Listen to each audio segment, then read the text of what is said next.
Shalom teman-teman, gimana nih kabarnya? Kalian baik-baik aja kan? Atau lagi sedih? Semangat ya buat hidupnya dan masa depannya. Asik. Oke, di pasal 8 ini kita akan membahas, tapi sebelum kita membahas, mari kita sama-sama berkumpul dan bersatu di dalam doa.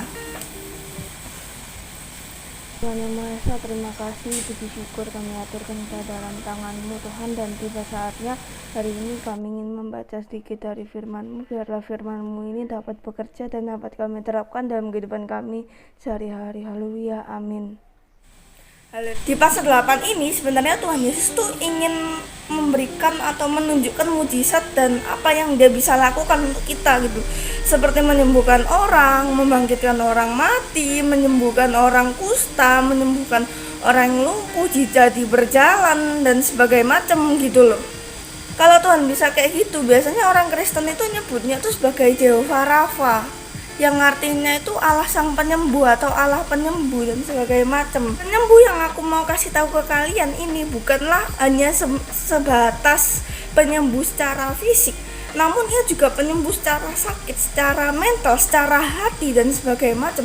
Ia dapat memulihkan, dia dapat menyembuhkan serta memperbarui kehidupan kita yang lama gitu. Yang lama kita rusak, yang lama kita jauh, kita yang baru kita dimenangkan sama Tuhan, yang baru kita tuh semakin get closer, yang baru kita semakin lama tuh semakin baik setiap harinya, kayak gitu loh teman-teman. Ya kenapa ya kok masih ada mujizat-mujizat gini di Matius? Kan harusnya kalau Tuhan Yesus itu Tuhan, kan mereka sudah tahu ya kalau mereka Tuhan, ngapain dia bikin mujizat-mujizat gitu, kan nggak penting gitu loh. Dia juga tahu, dia juga bisa sembuhin orang mati, sembuhin orang ini, kan dia Tuhan. Ya sih, dia itu Tuhan, tapi kan kejadiannya pada saat di masa itu orang-orang itu belum ngerti kalau dia itu Tuhan gitu loh. Orang-orang tuh masih nganggep dia itu sebagai kayak raja bohongan. Dia nganggep diri sendiri itu raja, kayak nabi palsu. Wah, ini menyebarkan ajaran sesat nih. Ya makanya Tuhan tuh di situ mau ngasih tahu mujizat.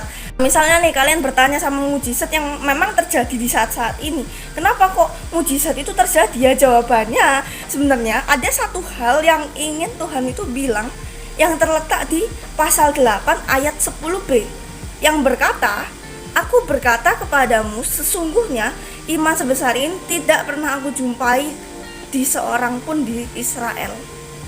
Tuh, kata kuncinya udah terlihat jelas ya, iman. Dan Tuhan Yesus mau bilang, iman perwira Romawi itu kan ada perikop ini ya, Yesus menyembuhkan orang iman perwira Romawi itu. Dan imannya tuh memang yang dilihat Yesus itu lebih besar, maksudnya kayak besar banget daripada orang Israel pada umumnya gitu loh. Karena Yesus tuh sebenarnya prihatin ya terhadap orang lain tuh, karena dia itu nggak bisa atau nggak mempunyai kepercayaan yang lebih sama Tuhan. Dia masih menganggap itu Tuhan tuh kayak, siapa sih bisa bikin mujizat, siapa sih dia, kayak gitu-gitu loh. Kak, iman itu apaan sih? Apa aku nggak paham gitu loh. Apa iman yang biasanya jadi kepala keluarga itu? Iman itu apa ya? Iman itu kayak kepercayaanmu terhadap Tuhan gitu loh. Seberapa besar percayaannya kamu terhadap Tuhan? Apakah kamu sampai nyerahin semua yang kamu punya, sampai kau serahin semua permasalahan yang kamu punya? Apakah kamu sekedar percaya tapi kamu nggak lakuin, kamu nggak berusaha dan sebagainya macam? Nggak usah takut, nggak usah khawatir, percayain kalau semua itu sudah terjadi. Santuy aja gitu loh. Tapi ya kita harus sambil berusaha. Makanya kalau misalnya kalian tahu di akhir videoku, aku sering banget bilang apa? Salam ora et labora, berusaha dan berdoa. Jadi jangan kita doa mulu, kita jangan bilang beriman mulu, tapi kita harus pasti dengan usaha kita. Kalau kita diem aja, tidur di kasur, bilang Tuhan kok mujizat nggak terjadi, aku sudah beriman sama engkau, itu salah siapa? Oh ya, kalau di perikop selanjutnya Tuhan Yesus tuh membahas hal mengikut Yesus. Ia juga berkata di ayat yang ke-21 menceritakan tentang pengikutnya yang datang tapi hilang. Dia itu pergi untuk menguburkan ayahnya yang barusan meninggal. Dan di ayat yang ke-22 Tuhan Yesus tuh berkata, "Ikutlah aku dan biarlah orang-orang mati menguburkan orang-orang mati mereka." Ih, kok serem sih? Kok bahas-bahas tentang kematian? Aku kan masih kecil, aku takut mati.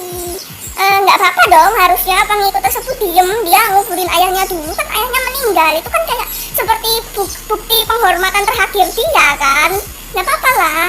Ya sih memang nggak apa-apa, tapi yang di ayat 22 tadi Yesus tuh cuma mau bilang kalau kamu mau ikut aku, ya ikutin aku dengan segenap hati, jangan separuh-separuh gitu loh. Dia sedang membicarakan, Tuhan tuh sedang membicarakan ciri khas dan cara khusus kepada orang yang membiarkan diri mereka sendiri begitu terjerat dengan urusan duniawi gitu loh.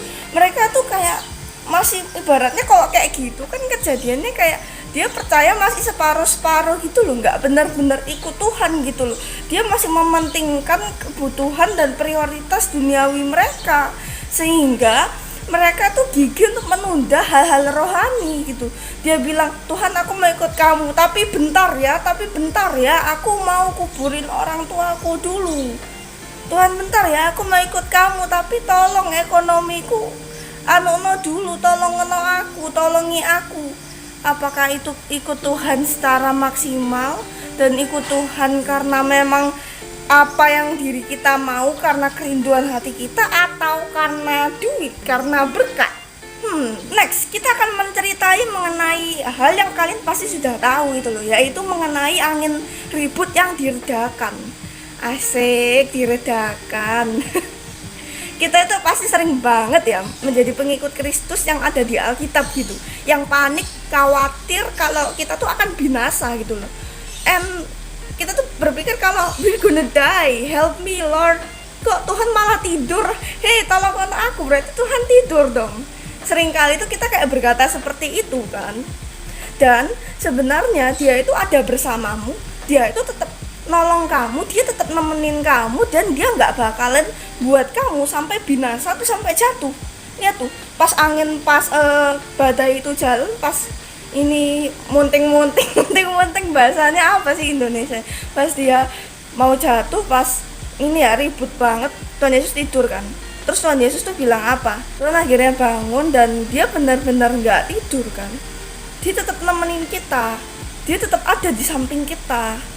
Tapi memang nggak secara biologis gitu loh. Dia misal ada di sana nemenin kayak ajudan pribadi, nggak kayak gitu loh. Teman-teman, sekian teman-teman yang udah nonton. Jangan lupa salam ora et labora, yaitu berusaha dan berdoa. Thank you.